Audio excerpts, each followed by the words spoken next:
Contributing to the conspiracies of robbery, or how my psychosis almost ruined a good thing.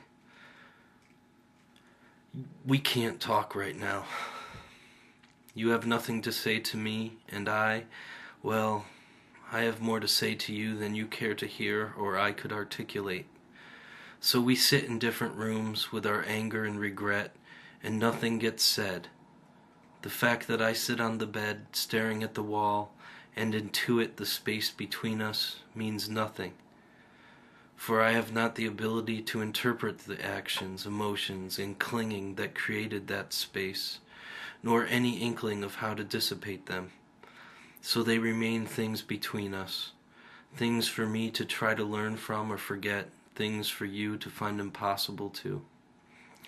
I repeat to myself that actions are my only true belongings.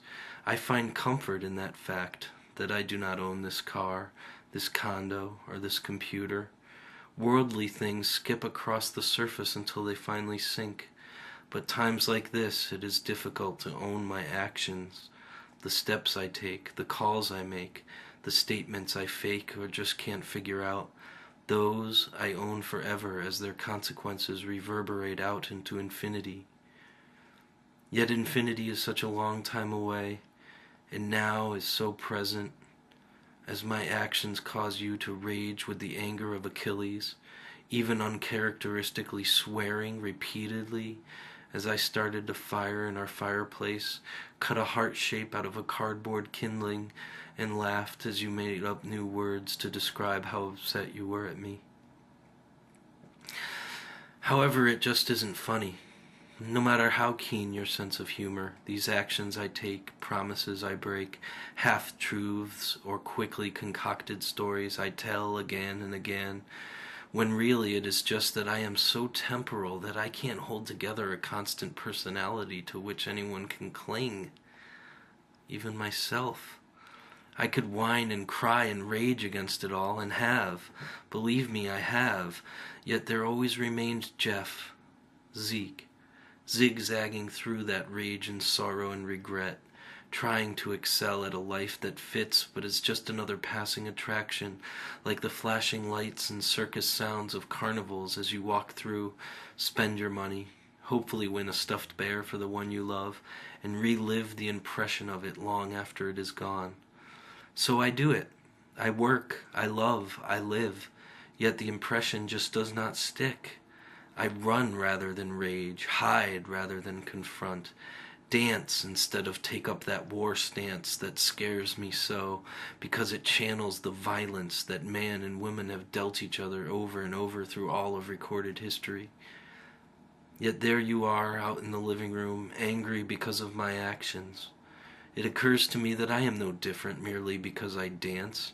It is just a jig that keeps you off kilter, as I inflict the worst kind of violence, that subtle violence of mind, ephemeral, something you could shrug off but for some reason you can't put your finger on. It sticks with you and spurs you to full-blown anger, frustration, exasperation, and finally that feeling that you're done with it.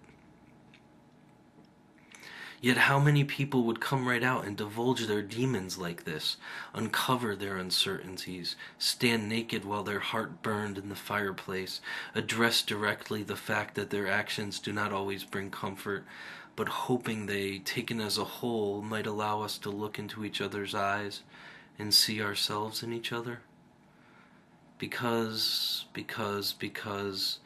if I were to look into you, and really see, something that just didn't sit well with me, why, I'd look back into myself for that very thing, and try to marvel at it, dissipating it, turning it into something that some other part of me is experiencing, instead of allowing it the life of its own I know it doesn't have, for my discomforts are not me, just as your anger is not you.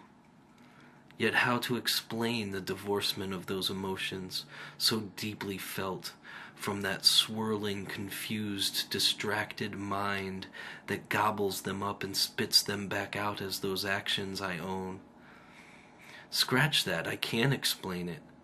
So how do I sit for a moment, reflect upon those actions, trace them back to their origin in the mind, and pin down the causes that urged that mind to order this body to act in that way. Remember, I'm sitting in another room staring at the wall. I have this moment to sit and reflect. But you know what? I somehow don't want it. The moment, the sitting, the reflecting, they are all but apparitions created by the very mind that fell into forgetfulness once again, convincing itself it exists because it can ponder a wall, it can ponder an argument, it can ponder this life, its rise and its fall, it can ponder and ponder and ponder even itself.